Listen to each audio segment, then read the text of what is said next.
سوال ہے صلاۃ التسبیح کے متعلق۔ بسم اللہ الرحمن الرحیم۔ سوال ہے صلاۃ التسبیح کے متعلق۔ دیکھیں، صلاۃ التسبیح جو ہے وہ بہت معروف، بڑی مشہور ہے امت مسلمہ کے مابین کہ صلاۃ التسبیح پڑھی جانی چاہیے، اس سے گناہ معاف ہو جاتے ہیں،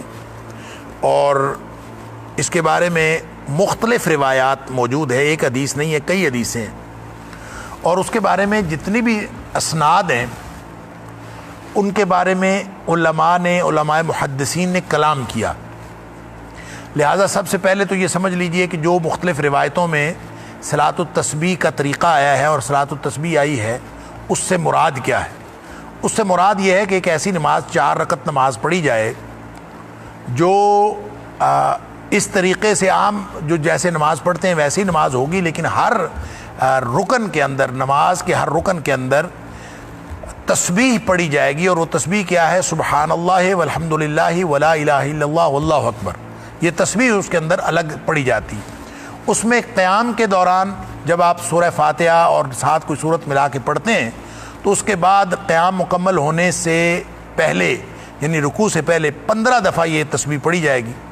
پھر اسی طرح جب رکوع چلے جائیں گے تو رکوع میں بھی جو باقی تسبیحات رکوع کی عام ہے وہ پڑھنے کے بعد پھر یہ تسبیح پڑھی جائے گی، سبحان اللہ والحمد للہ ولا الہ الا اللہ واللہ اکبر، اور یہ 10 دفعہ پڑھی جائے گی۔ اسی طرح کھڑے ہونے کے بعد پھر 10 دفعہ پڑھی جائے گی، پھر اسی طرح رکوع میں جا کے اپنا سجدے میں جا کے پھر 10 دفعہ پڑھی جائے گی۔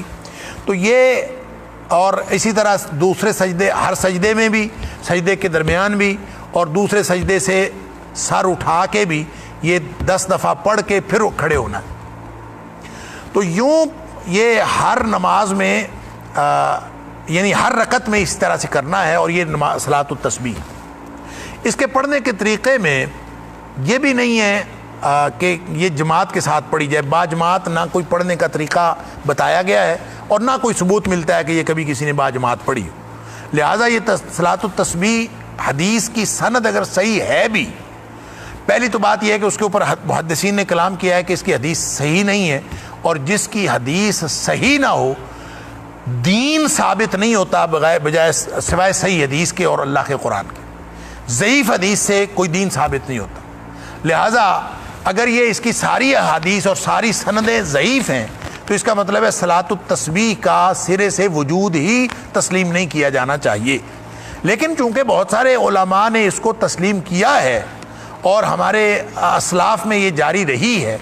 تو اس روایت میں جس کو صحیح سمجھا جاتا ہے، بعض لوگوں نے صحیح سمجھا ہے،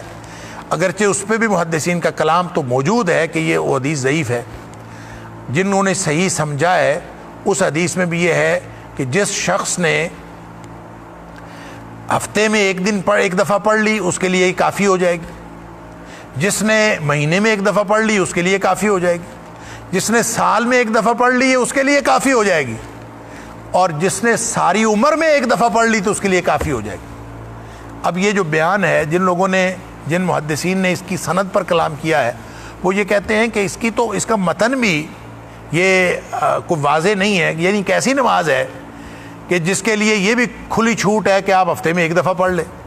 اور یہ بھی کھلی چھوٹ ہے کہ مہینے میں 1 دفعہ پڑھ لیں،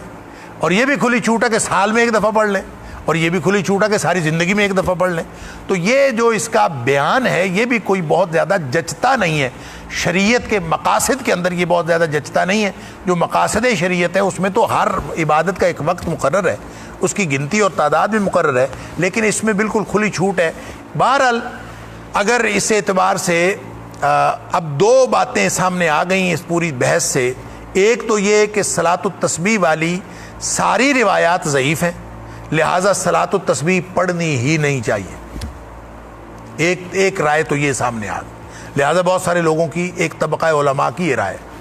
دوسری رائے یہ ہے کہ چونکہ اتنے سارے اسناد ہیں، اتنے سارے طرق ہیں، تو کثرت طرق کی وجہ سے اس کا وجود تو بہرحال تسلیم کرنا پڑے گا کہ یہ اس کا کوئی نہ کوئی وجود تو ہے،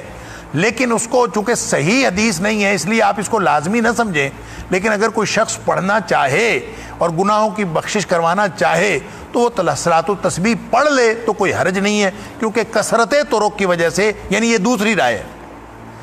پہلی رائے تو یہ ہے کہ یہ ضعیف ہے، اس کی پڑھنے کی کوئی ضرورت نہیں۔ دوسری رائے یہ ہے کہ چونکہ کثرت طرق کی وجہ سے اس کا کوئی نہ کوئی وجود ہے، لہٰذا پڑھ لینی چاہیے، اور پڑھ لینی چاہیے تو کب پڑھنی چاہیے؟ تو اس کے لیے روزانہ اہتمام کرنے کی ضرورت ہی نہیں ہے،